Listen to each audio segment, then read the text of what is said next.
ನಮಸ್ಕಾರ, ಎಲ್ಲರಿಗೂ ಕನ್ನಡತಿ ಅಡುಗೆ ಚಾನಲ್ಗೆ ಸ್ವಾಗತ. ಇವತ್ತು ನಾನು ಸಾಯಂಕಾಲ ತಿಂಡಿಯನ್ನು ನಿಮಗೆ ಮಾಡಿ ತೋರಿಸ್ತಾ ಇದ್ದೀನಿ. ಅಥವಾ ನೀವು ಇದನ್ನು ಟೀ ಟೈಮ್ ಸ್ನ್ಯಾಕ್ಸನ್ನು ಅನ್ಬೋದು. ನೀವು ತುಂಬಾ ಬೇರೆ ಬೇರೆ ರೀತಿಯಲ್ಲಿ ಇದನ್ನು ಖಂಡಿತನೂ ಟ್ರೈ ಮಾಡಿರ್ತೀರ. ನನ್ನ ರೀತಿಯಲ್ಲಿ ಒಮ್ಮೆ ಇದನ್ನು ಟ್ರೈ ಮಾಡಿ ನೋಡ್ರಿ. ಈ ಒಂದು ಕಡಾಯನ್ನು ನಾನು ಕಾಯ್ಲಿಕ್ಕೆ ಇಟ್ಟಿದ್ದೀನಿ ರೀ. ಇದಕ್ಕೆ 1 ಬಟ್ಲಾಗಷ್ಟು ಎಣ್ಣೆಯನ್ನು ಹಾಕ್ತಾ ಇದ್ದೀನಿ ರೀ. ಎಣ್ಣೆ ಕಾಯ್ಲಿರಿ. ಗ್ಯಾಸು ಮೀಡಿಯಮ್ ಫ್ಲೇಮ್ದಲ್ಲೇ ಇಟ್ಟೀನಿ ರೀ. ಈಗ ನೋಡಿ, ಎಣ್ಣೆ ಕಾಯ್ದ್ಮೇಲೆ ನಾನು 1 ಸ್ಪೂನ್ ಆಗಷ್ಟು ಸಾಸಿವೆನ ಹಾಕ್ತಾ ಇದ್ದೀನಿ. ಸಾಸಿವೆ ನಿಮಗೆ ಭಾಳ ಅನ್ನಿಸ್ತಾವಂದ್ರೆ ರೀ ನೀವು ಅರ್ಧ ಸ್ಪೂನ್ ಆಗಷ್ಟು ಹಾಕ್ರಿ. ಅದೇ 1 ಸ್ಪೂನ್ ಆಗಷ್ಟು ಜೀರಿಗೆಯನ್ನು ಹಾಕ್ತಾ ಇದ್ದೀನಿ. ಸಾಸಿವೆ ಜೀರಿಗೆ ಎರಡೂ ಫ್ರೈ ಆಗಲಿ ರೀ. ಒಬ್ಬರಿಗೆ ಸಾಸಿವೆ ಇಷ್ಟ ಆಗಲ್ಲ, ಅವರು ಕಡಿಮೆನೂ ಹಾಕ್ಬೋದು. ಈಗ ಫ್ರೈ ಆದಮೇಲೆ ಚಿಕ್ಕ ಬಟ್ಲದಿಂದ 1 ಬಟ್ಲಾಗಷ್ಟು ನಾನಿಲ್ಲಿ ಹಸಿ ಶೇಂಗಾನ ಹಾಕ್ತಾ ಇದ್ದೀನಿ ರೀ. ಈ ಹಸಿ ಶೇಂಗಾನ ಎಣ್ಣೆಯಲ್ಲೇ ಫ್ರೈ ಮಾಡ್ಕೋತೀನಿ ರೀ. ಈ ಥರ ಡೈರೆಕ್ಟ್ ಹುರಿದಿರೋ ಶೇಂಗಾನೂ ನೀವು ಹಾಕ್ಬೋದು. ಆದರೆ ಹಸಿ ಶೇಂಗಾ ಹಾಕಿ ನಾವು ಈ ಥರ ಎಣ್ಣೆಯಲ್ಲಿ ಏನು ಫ್ರೈ ಮಾಡ್ಕೋತೀವಲ್ಲ ರೀ, ಅದರ ಟೇಸ್ಟ್ ತುಂಬಾ ಚೆನ್ನಾಗಿರ್ತದೆ ರೀ. ಇವು ಫ್ರೈ ಆದಮೇಲೆ ಕಲರೂ ಚೇಂಜ್ ಆಗ್ತದೆ ರೀ. ನೋಡಿ, ಈಗ ಚೇಂಜ್ ಆಗ್ಯದ್ರಿ. ಇವು ಕರೆಕ್ಟಾಗಿ ಫ್ರೈ ಆಗ್ಯಾವ್ರಿ. ಇಲ್ಲಿ ನಾನು ಒಂದು ಸ್ವಲ್ಪ ಒಣ ಕೊಬ್ಬರಿಯನ್ನು ಈಗ ಉದ್ದುದಾಗಿ ಸಣ್ಣ ತೆಳುವಾಗಿ ಕಟ್ ಮಾಡಿ ಹಾಕ್ತಾ ಇದ್ದೀನಿ. ಇವನ್ನು ಫ್ರೈ ಮಾಡ್ಕೊಳ್ಳೋಣ್ರಿ ಕೆಂಪಗಾಗೋವರೆಗೂ. ನಿಮ್ಗೆ ಇಷ್ಟ ಇದ್ರೆ ಹಾಕ್ಬೋದು, ಇಲ್ಲಾಂದರೆ ಇದನ್ನು ಬಿಡ್ಬೋದು.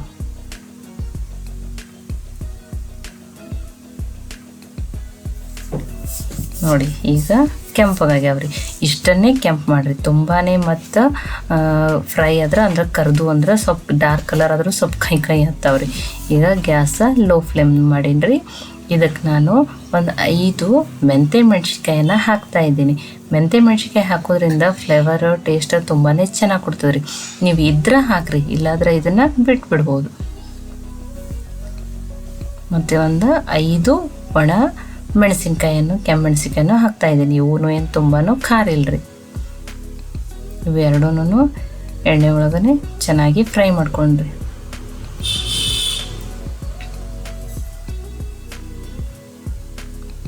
ಗ್ಯಾಸು ಮೀಡಿಯಮ್ ಫ್ಲೇಮ್ದಲ್ಲೇ ಇಡ್ಲಿರಿ, ಇಲ್ಲದ್ರೆ ಮೆಣಸಿನ್ಕಾಯಿ ಮತ್ತು ಸೀದೋಗ್ತಾವ್ರಿ. 1 ಬಟ್ಲು ನಾನೀಗ ಯಾವ ಬಟ್ಲಿನ ಶೇಂಗಾ ತೊಗೊಂಡಿದ್ದೀನಿ ಅದೇ 1 ಬಟ್ಲು ಪುಟಾಣಿ ತೊಗೊಂಡಿದ್ದೀನಿ. ಮತ್ತು ಸ್ವಲ್ಪ ಕರಿಬೇವು ಸೊಪ್ಪು ಅಂದ್ರೆ ಅದನ್ನೂ 1 ಬಟ್ಲು ಹಾಕ್ತಾಯಿದ್ದೀನಿ. ಅವನ್ನೂ ಫ್ರೈ ಮಾಡೋಣ್ರಿ. ಪುಟಾಣಿ ನಾನು ಆಮೇಲೆ ಹಾಕಿನ್ರಿ, ಯಾಕಂದ್ರೆ ಆಲ್ರೆಡಿ ಪುಟಾಣಿ ಹುರಿದಿದ್ದೇ ಇರ್ತಾವ್ರಿ.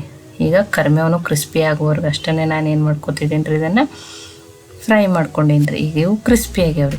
ಇದಕ್ಕೆ ಇಲ್ಲಿ ನಡುವಿನ ಎಣ್ಣೆ ಒಳಗೆ ನಾನು ಇಲ್ಲಿ ಇಂಗನ್ನು ಹಾಕ್ತಾಯಿದ್ದೀನಿ. ಸಣ್ಣ ಸ್ಪೂನ್ದಿಂದ 1 ಸ್ಪೂನ್ ಆಗಷ್ಟು ಇಂಗನ್ನು ಹಾಕ್ತಾಯಿದ್ದೀನಿ ರೀ. ಇಂಗು ಟೇಸ್ಟ್ ಮತ್ತು ಫ್ಲೇವರ್ ತುಂಬಾ ಚೆನ್ನಾಗಿ ಕೊಡ್ತದೆ ರೀ. 1 ಸ್ಪೂನ್ ಆಗಷ್ಟು, ದೊಡ್ಡ ಸ್ಪೂನ್ದಿಂದ 1 ಸ್ಪೂನ್ ಆಗಷ್ಟೇ ನಾನು ಧನಿಯಾ ಪೌಡ್ರ್ ಹಾಕ್ತಾಯಿದ್ದೀನಿ. ಮತ್ತು ಒಂದು ಅರ್ಧ ಸ್ಪೂನ್ ಆಗಷ್ಟು ಅರಿಶಿಣ ಪುಡಿ. ಈ ಮೂರನ್ನು ಲೋ ಫ್ಲೇಮಲ್ಲಿ ಇಟ್ಟನೆ ಫ್ರೈ ಮಾಡೋಣ. ಇವೆಲ್ಲನೂ ಈಗ ಕರೆಕ್ಟಾಗಿ ಫ್ರೈ ಆಗ್ಯಾವ್ರಿ. ಇಲ್ಲಿ ನೋಡಿ, ನಾನು ತೆಳು ಅವಲಕ್ಕಿಯನ್ನು ಬಿಸಿಲಿಗೆ ಹಾಕಿಟ್ಕೊಂಡು ಕ್ಲೀನ್ ಮಾಡಿಟ್ಕೊಂಡು ತೊಗೊಂಡಿದ್ದೀನಿ. ಇವು ಬಿಸಿಲಲ್ಲಿ ಹಾಕಿಡೋದ್ರಿಂದ ಈಗ ಆಲ್ರೆಡಿನೇ ಕ್ರಿಸ್ಪಿ ಆಗ್ಯಾವ್ರಿ. ಈ ಥರ ಇದ್ರೆ ನೀವು ಇದನ್ನು ಡೈರೆಕ್ಟನೇ ಹಾಕಿ ಗ್ಯಾಸ್ ಆಫ್ ಮಾಡಿನೇ ಇದರೊಳಗೆ ಮಿಕ್ಸ್ ಮಾಡ್ಬೋದು. ಇಲ್ಲಾಂದ್ರೆ ನೀವು ಗ್ಯಾಸನ್ನು ಲೋ ಫ್ಲೇಮಲ್ಲಿಟ್ಟನೆ ತಿರುಗಬೇಕಾಗ್ತದೆ ರೀ. ರುಚಿಗೆ ತಕ್ಕಷ್ಟು ಉಪ್ಪನ್ನು ನಾನಿಲ್ಲಿ ಲಾಸ್ಟಿಗೆ ಹಾಕ್ತಾಯಿದ್ದೀನಿ ರೀ. ನೋಡಿ, ಇವನ್ನೀಗ ಮಿಕ್ಸ್ ಮಾಡೋಣ್ರಿ. ದಪ್ಪ ಅವಲಕ್ಕಿಗಿಂತ ತೆಳು ಅವಲಕ್ಕಿ ಚೂಡ ತಿನ್ನೋಕೆ ತುಂಬಾ ಟೇಸ್ಟ್ ಇರ್ತದೆ ರೀ. ನೀವು ಬಿಸಿಲಲ್ಲೇ ಕ್ರಿಸ್ಪಿ ಆಗಿತ್ತು ಅಂದ್ರೆ ಗ್ಯಾಸನ್ನು ಆಫ್ ಮಾಡಿ ಮಿಕ್ಸ್ ಮಾಡಿಬಿಡ್ರಿ. ಇಲ್ಲ ನಾವು ಡೈರೆಕ್ಟ್ ಹಾಗೇ ಹಾಕಿದ್ದೀವಿ ಅಂತಂದ್ರೆ ಸ್ವಲ್ಪ ತಳ ದಿಪ್ಪಿರೋ ಕಡಾಯಿಯಲ್ಲೇ ಹಾಕಿ ಒಂದು 10 ರಿಂದ 15 ನಿಮಿಷ ಸಣ್ಣದಾಗಿಟ್ಟು ತಿರುವಿರಂದ್ರೆ ಅವಾಗೂ ತುಂಬಾ ಕ್ರಿಸ್ಪಿ ಆಗ್ತಾವ್ರಿ. ಈಗ ಕರೆಕ್ಟಾಗಿ ಮಿಕ್ಸ್ ಆಗ್ಯಾವ್ರಿ. ಇವನ್ನ ಆರಿದ ಮೇಲೆ ನಾನು ಸಕ್ಕರೆ ಪುಡಿ ಹಾಕ್ತೀನಿ ರೀ. ಈಗ ನೋಡಿ, ಈಗ ಇವು ಆರ್ಯಾವ್ರಿ. ನಾವು ಬಿಸಿ ಇರುವಾಗಲೇ ಸಕ್ಕರೆ ಪುಡಿ ಹಾಕಲ್ರಿ. ಈಗ ಒಂದು 2 ಸ್ಪೂನ್ ಆಗಷ್ಟು ಸಕ್ಕರೆ ಪುಡಿ ಹಾಕ್ತಾಯಿದ್ದೀನಿ. ಒಬ್ಬೊಬ್ರಿಗೆ ಚೂಡ ತುಂಬಾ ಸ್ವೀಟ್ ಇಷ್ಟ ಆಗ್ತಾವ್ರಿ. ಕಡಿಮೆ ಬೇಕನ್ನೋರು 1 ಸ್ಪೂನನ್ನು ಹಾಕ್ರಿ. ಈಗ ಸಕ್ಕರೆ ಪುಡಿ ಹಾಕಿದ್ಮೇಲೂ ಇವನ್ನ ಮಿಕ್ಸ್ ಮಾಡ್ಕೊಳ್ಳೋಣ್ರಿ.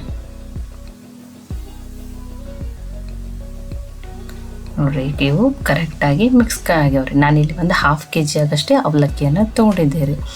ಈಗ ಇದೇ ಬಿಸಿ ಕಡಾಯಿ ಒಳಗೆ ಇಟ್ರೂ ಇನ್ನೊಂದು ಸ್ವಲ್ಪ ತುಂಬಾ ಕ್ರಿಸ್ಪಿ ಆಗ್ತಾವ್ರಿ. ಇವು ಹೊರಗಡೆ ಇಡಬೇಡ್ರಿ, ಹಾಗೇ ಪ್ಲಾಸ್ಟಿಕ್ ಕವರಲ್ಲಿ ಕಟ್ಟಿಟ್ರೆ ಕ್ರಿಸ್ಪಿ ಉಳಿತಾವ್ರಿ. ಈ ರೆಸಿಪಿ ನಿಮ್ಗೆ ಇಷ್ಟ ಆಗಿತ್ತಂದ್ರೆ ಲೈಕ್ ಮಾಡಿ, ಶೇರ್ ಮಾಡಿ, ಕಮೆಂಟ್ ಮಾಡಿರಿ. ಖಂಡಿತನೂ ಟ್ರೈ ಮಾಡಿರಿ.